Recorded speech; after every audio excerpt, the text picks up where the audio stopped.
have a new package. Lots of IC. These are ICs are binary counter. First, we have this 74192.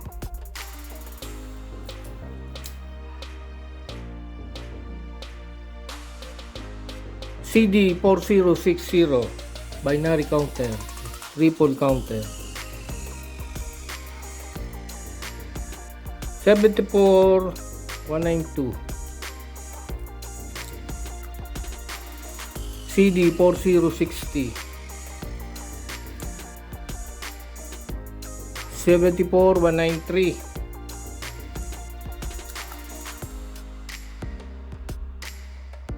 74190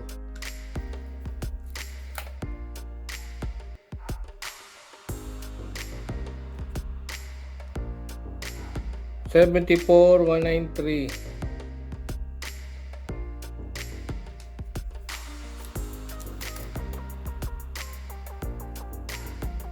74190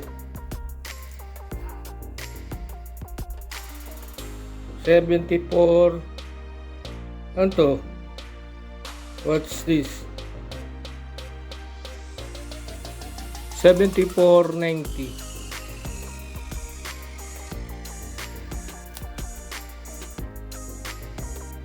7490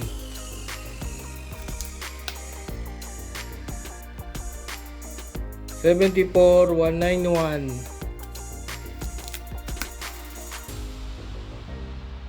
74191. So from this IC, we're going to use this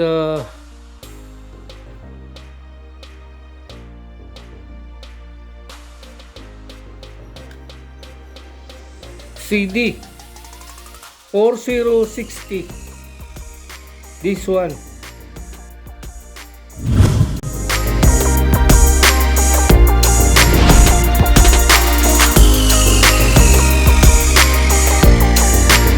This is now our circuit.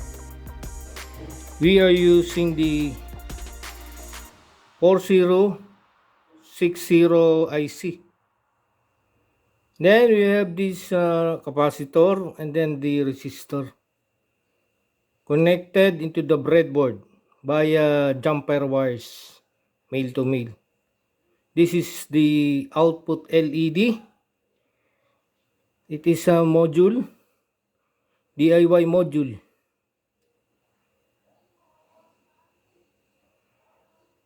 With a resistor.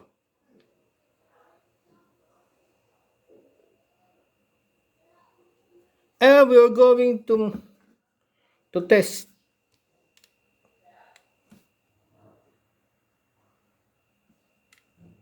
the circuit using the supply of power bank 5 volts.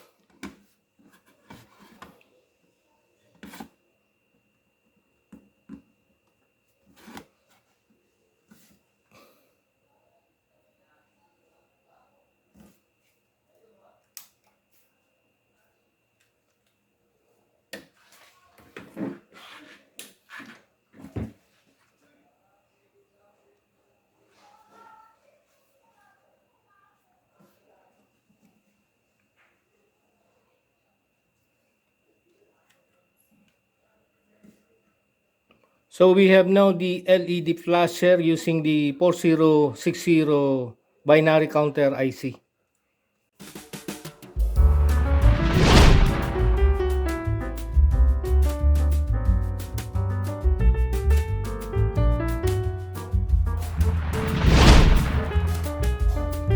We now come to the figure 1. The schematic diagram of our circuit LED flasher using 4060 binary counter IC. So this is a binary counter IC. It counts binary number or in digital number. But here we're using this as a LED flasher. So in our circuit, we have the 5 volts from the power bank, and then we have this I added this new circuit. This is a power indicator, so we know that the circuit is on. We are powering the circuit using an indicator. We need this indicator. Just a power indicator, 3.3K resistor with blue LED. We're going to use that in our circuit. So using this IC, it has only two components: 47K resistor connected to the pin number 10, and then this external capacitor 104 or 0.1, equivalent to 0.1 microfarad. This is a ceramics type, connected to pin number 9. External capacitor, external resistor of 47K, and they are all connected the other end to the pin number 11, which is the clock. So here, if this is the clock, it has a tendency that the signal or this current will flow in and out, charging the capacitor, discharging, charging, discharging, charging, discharging. So this is out, becomes in here. If this is out, becomes in here. In, out, clock. Pin number 8 is the ground pin. Pin number 16, but number 16 is connected to the 5 volts. That is the power supply of the power of the 4060. Pin number 12, this is a reset. We need to reset to connect to the ground. Okay, in order not to reset the circuit, which is must be connected to the ground. And then the output, pin number 14. So I'm using pin number 14 as the output, in which we have this output LED red in the form of a module.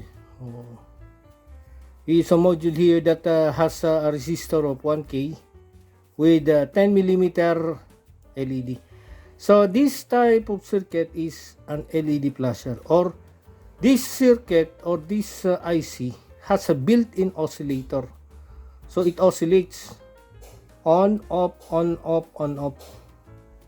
There is an oscillator inside the IC, built-in inside this IC 4060. Binary counter, which is used in counting binary number or in digital 010101. But here we're using this as a LED flasher.